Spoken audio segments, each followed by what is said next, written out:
Заболеваемость впервые выявленными активными формами туберкулеза в Коми в 2014 году ниже уровня предыдущего года на 15,5%.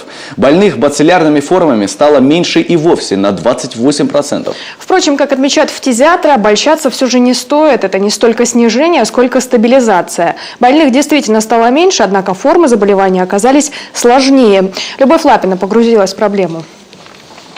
Операционная тубдиспансера. Сейчас хирург проводит резекцию третьего сегмента правого легкого. Всему виной туберкулома. Вот она сама на уже удаленной части легкого. Вот это получается сама туберкулома с казиозными массами, с туберкулезом. Здесь участок инфильтрации с очагами отсева. Они маленькие, их на вид не найдете, только на ощупь надо потрогать. Только на этой неделе у таракального хирурга Александра Цвенькова 2 операции. На следующей запланировано еще 4. За год здесь проходит до 200 вмешательств. Подобной хирургической службы противотуберкулезного диспансера на северо-западе, за исключением Питера, больше нигде нет. А сам врач Александр Тебеньков 3 года назад и вовсе был признан лучшим хирургом России.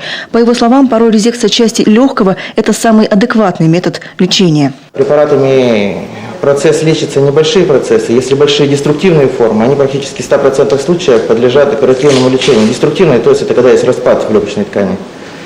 Ну и ограниченные процессы, такие как туберкулома, когда процесс сам себя ограничивает, в полости этой образуется капсула, а внутри находятся казиозные массы, которые содержат микобактерии туберкулеза, и при определенных условиях они могут разрушить эту стенку капсулы и обсеменить остальные легкие. Именно таких тяжелых случаев по России в целом и в Коми в частности в последнее время фиксируется больше. Тому есть 2 причины. Несмотря на мощную профилактическую работу, до сих пор многие люди до конца не осознают всю опасность туберкулеза и вовремя не проходят флюорографию. Что удручает, в основном это люди трудоспособного возраста. Болеют, кстати, тоже чаще всего они. До 80% мужчины. Между тем, само заболевание длительный период заражения себя никак не проявляет. Симптомы появляются, когда становится уже слишком поздно. Вот почему так важно своевременно проходить флюорографию. Это важно не только для туберкулеза. То есть флюорография – это скрининг, то есть для массового обследования большого количества населения на раннее своевременное выявление заболеваний органов грудной клетки, куда входят в том числе туберкулез, онкология, заболевания легких неспецифического характера, такие как воспаление легких, бронхит, изменения в костно-суставной системе, в том числе позвоночно-грудной отдел, и изменения в сердечно-сосудистой системе.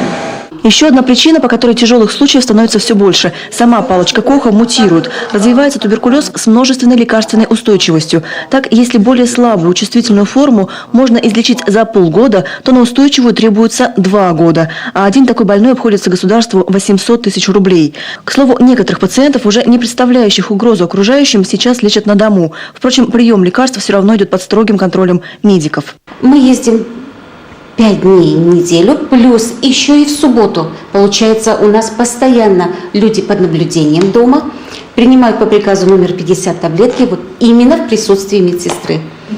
Мы контролируем полностью.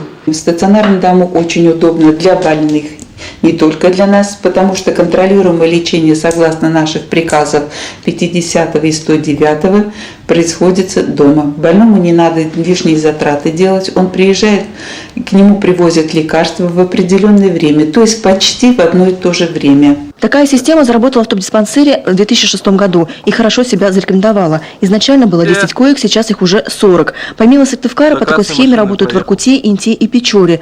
Диспансер на дому помог медикам за счет оптимизации сил сделать лечение гораздо более эффективным. Главное, чтобы сами люди своевременно проходили обследование. Любовь Лапина, Дмитрий Ведерников, телеканал Юрган.